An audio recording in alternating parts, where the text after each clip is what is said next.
ಎಲ್ಲರಿಗೂ ಯೂಟ್ಯೂಬ್ ಚಾನಲ್ಗೆ ಸ್ವಾಗತ. ಈ ಒಂದು ವಿಡಿಯೋದಲ್ಲಿ ನಾವು 7ನೇ ತರಗತಿ ದ್ವಿತೀಯ ಭಾಷೆ ಕನ್ನಡ ಪಾಠ 2 ಅನ್ನದಾನ ಇದರ ಪ್ರಶ್ನೋತ್ತರಗಳನ್ನು ನೋಡೋಣ. ಪದಗಳ ಅರ್ಥ: ಅಡವಿ, ಕಾಡು, ಅರಣ್ಯ. ಕೈಲಾಸ, ಶಿವನ ವಾಸಸ್ಥಳ. ದನಿವು, ಆಯಾಸ. ದರ್ಬಾರು, ಅಧಿಕಾರ ನಡೆಸುವಿಕೆ. ದಾನ, ಕೊಡುಗೆ. ಧಾರೆ, ಒಂದೇ ಸಮನೆ ನೀರು ಸುರಿಸುವಿಕೆ. ಬೇಡ, ಬೇಟೆಗಾರ. ಭಿಕ್ಷೆ, ಬೇಡುವುದು. ಮಂದಿ, ಜನ. ವರ, ಮದುವೆಯಾಗುವ ಗಂಡು. ಸರ್ಪ, ಹಾವು. ಉರಗ. ಸೀದಾ, ನೇರವಾಗಿ. ಹಡೆ, ಹೆರಿಗೆಯಾಗು, ಜನ್ಮ ನೀಡು. ಹಳಹಳಿಸು, ಉಮ್ಮಳಿಸು, ದುಃಖಿತನಾಗು.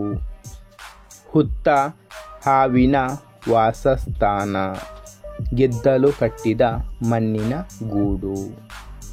ಮುಂದಿನ ಭಾಗ: ಈ ಕೆಳಗಿನ ಪ್ರಶ್ನೆಗಳಿಗೆ ಒಂದು ವಾಕ್ಯದಲ್ಲಿ ಉತ್ತರಿಸಿರಿ. ಮೊದಲನೆಯ ಪ್ರಶ್ನೆ: ತಾಯಿಯ ಅನ್ನದಾನವನ್ನು ಕಂಡು ಮಗನಿಗೆ ಯಾವ ಯೋಚನೆ ಬಂದಿತು?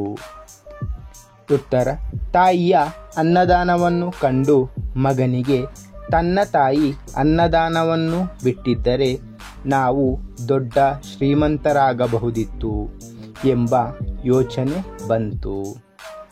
ಎರಡನೇ ಪ್ರಶ್ನೆ: ತಾಯಿಯು ಅನ್ನದಾನದ ಬಗ್ಗೆ ಮಗನಿಗೆ ಏನೆಂದು ಹೇಳಿದಳು?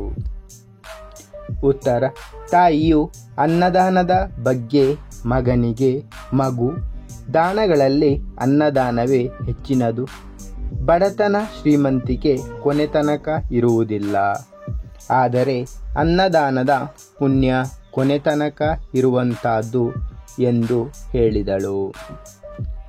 ಮೂರನೇ ಪ್ರಶ್ನೆ: ತಾಯಿ ಮಗನನ್ನು ಶಿವನ ಬಳಿ ಏಕೆ ಕಳುಹಿಸಿದಳು?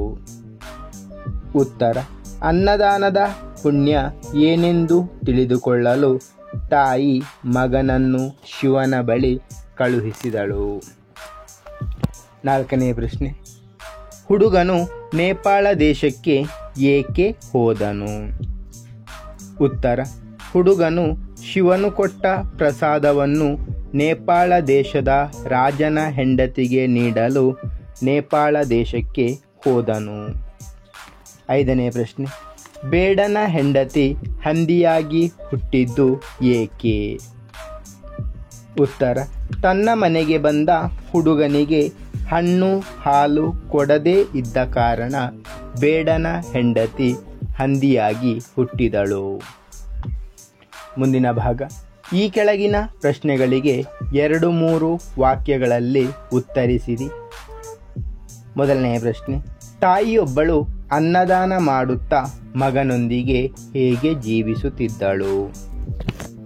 ಉತ್ತರ: ಒಂದೂರಲ್ಲಿ ತಾಯಿ ಮಗ ಇದ್ದರು.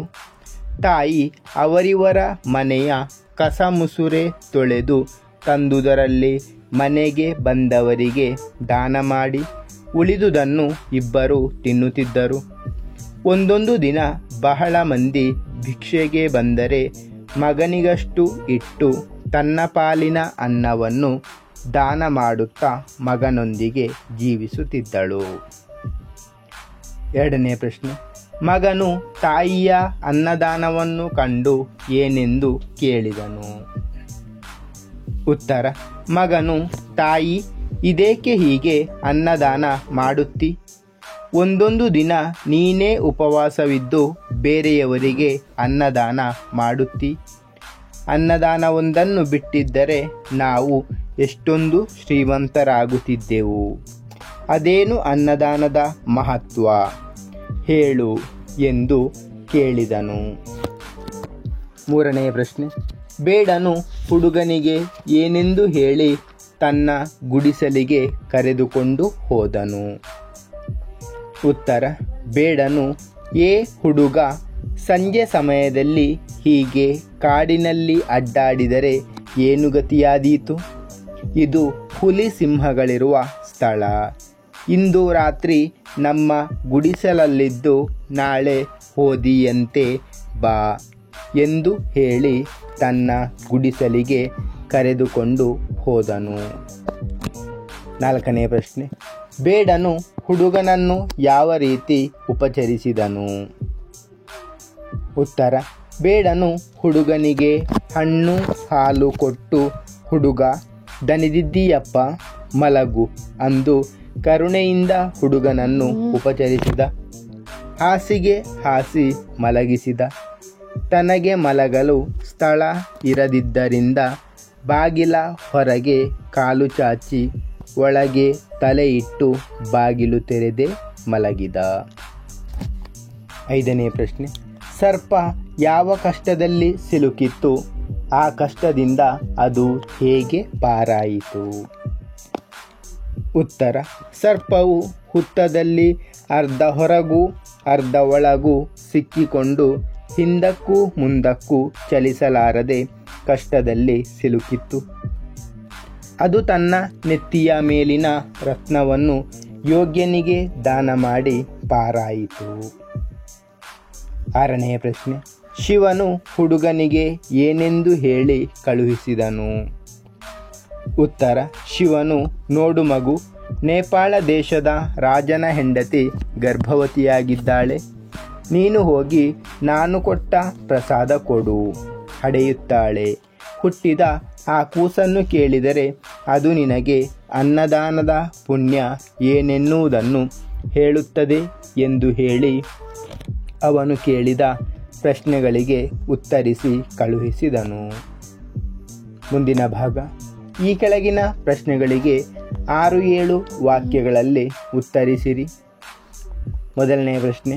ಬೇಡ ಮತ್ತು ಆತನ ಹೆಂಡತಿ ಹುಲಿಯ ಬಾಯಿಗೆ ಹೇಗೆ ತುತ್ತಾದರು? ಉತ್ತರ: ಬೇಡನು ಹುಡುಗನನ್ನು ಮನೆಗೆ ಕರೆದುಕೊಂಡು ಹೋಗಿ ಹಾಲು ಹಣ್ಣು ಕೊಟ್ಟು ಹುಡುಗನನ್ನು ಉಪಚರಿಸಿದ. ಹಾಸಿಗೆ ಹಾಸಿ ಮಲಗಿಸಿದ.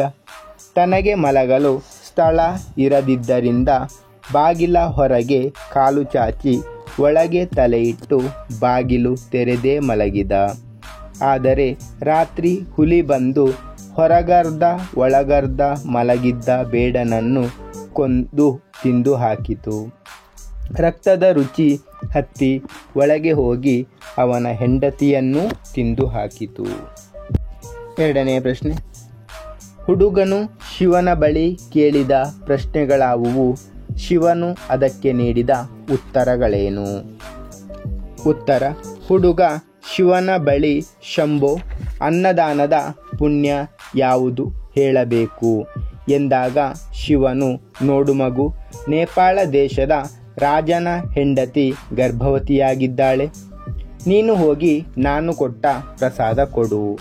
ಹಡೆಯುತ್ತಾಳೆ. ಹುಟ್ಟಿದ ಆ ಕೂಸನ್ನು ಕೇಳಿದರೆ ಅದು ನಿನಗೆ ಅನ್ನದಾನದ ಪುಣ್ಯ ಏನೆನ್ನುವುದನ್ನು ಹೇಳುತ್ತದೆ ಎಂದ.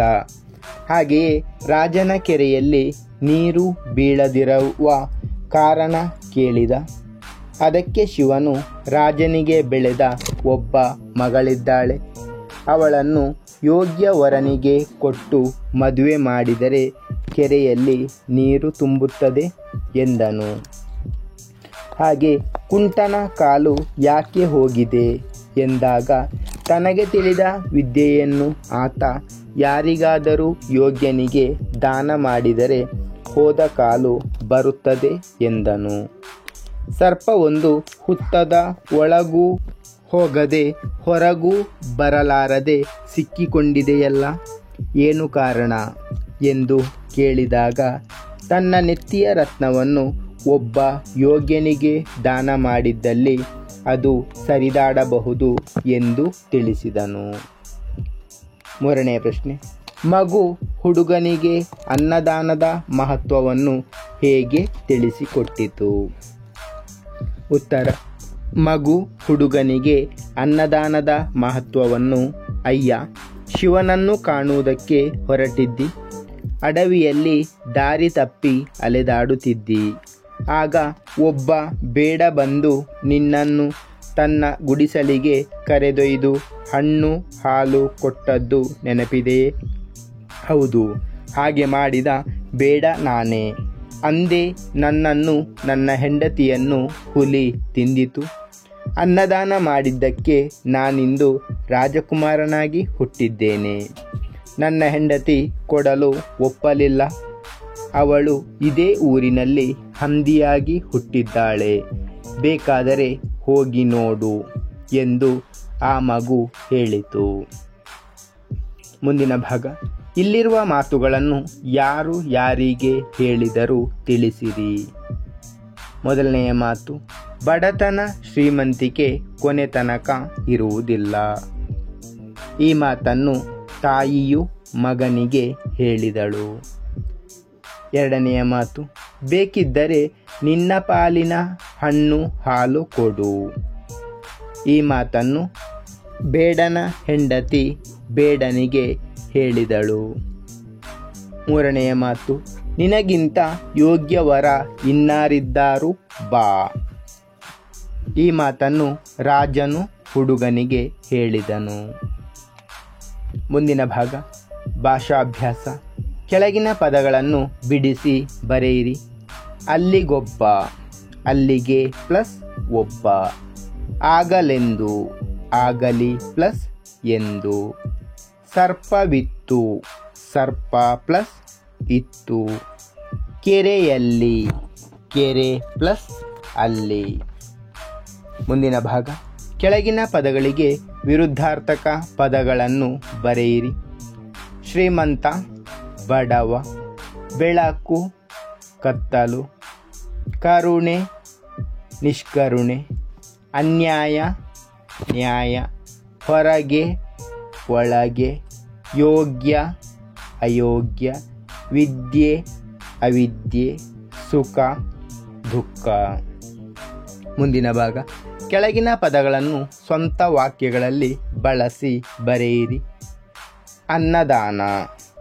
ದೇವತಾ ಕಾರ್ಯಗಳಲ್ಲಿ ಅನ್ನದಾನಕ್ಕೆ ಮಹತ್ವ ಸ್ಥಾನವಿದೆ. ಎರಡನೆಯ ಪದ ಪುಣ್ಯ.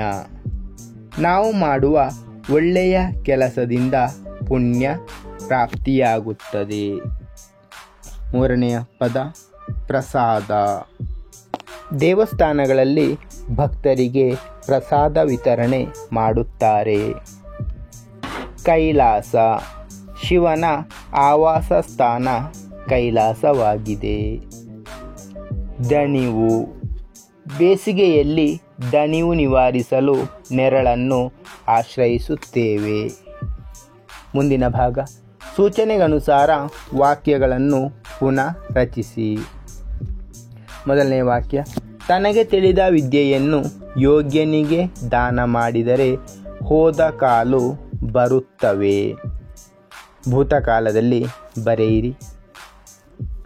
ಉತ್ತರ, ತನಗೆ ತಿಳಿದ ವಿದ್ಯೆಯನ್ನು ಯೋಗ್ಯನಿಗೆ ದಾನ ಮಾಡಲು ಹೋದ ಕಾಲು ಬಂದವು. ಎರಡನೆಯ ವಾಕ್ಯ, ಹುಡುಗನನ್ನು ನೋಡಿ ಬೇಡನಿಗೆ ಕರುಣೆ ಬಂತು. ಬಹುವಚನದಲ್ಲಿ ಬರೆಯಿರಿ. ಹುಡುಗರನ್ನು ನೋಡಿ ಬೇಡನಿಗೆ ಕರುಣೆ ಬಂತು. ಮೂರನೆಯ ವಾಕ್ಯ, ಖರ್ಚು ಮಾಡಿ ಕೋಟಿ ಒಂದು ಹಣ ಕೆರೆ ಕಟ್ಟಿಸಿದೆ. ವಾಕ್ಯವನ್ನು ಸರಿಪಡಿಸಿ ಬರೆಯಿರಿ. ಉತ್ತರ, ಕೋಟಿ ಹಣ ಖರ್ಚು ಮಾಡಿ ಒಂದು ಕೆರೆ ಕಟ್ಟಿಸಿದೆ. ನಾಲ್ಕನೆಯ ವಾಕ್ಯ, ಹುಡುಗ ಎಲ್ಲಿಗೆ ಹೊರಟಿರುವೆ. ಸೂಕ್ತ ಲೇಖನ ಚಿಹ್ನೆಗಳನ್ನು ಬಳಸಿ ಬರೆಯಿರಿ. ಮೊದಲಿಗೆ ಉದ್ಧರಣ ಚಿಹ್ನೆ, ನಂತರ ಹುಡುಗ ಎಲ್ಲಿಗೆ ಹೊರಟಿರುವೆ, ಆದ ನಂತರ ಪ್ರಶ್ನಾರ್ಥಕ ಚಿಹ್ನೆ. ಧನ್ಯವಾದಗಳು. ಲೈಕ್ ಮಾಡಿ, ಶೇರ್ ಮಾಡಿ. ಹೆಚ್ಚಿನ ವಿಡಿಯೋಗಳಿಗಾಗಿ ಚಾನಲನ್ನು ಉಚಿತವಾಗಿ ಸಬ್ಸ್ಕ್ರೈಬ್ ಮಾಡಿ.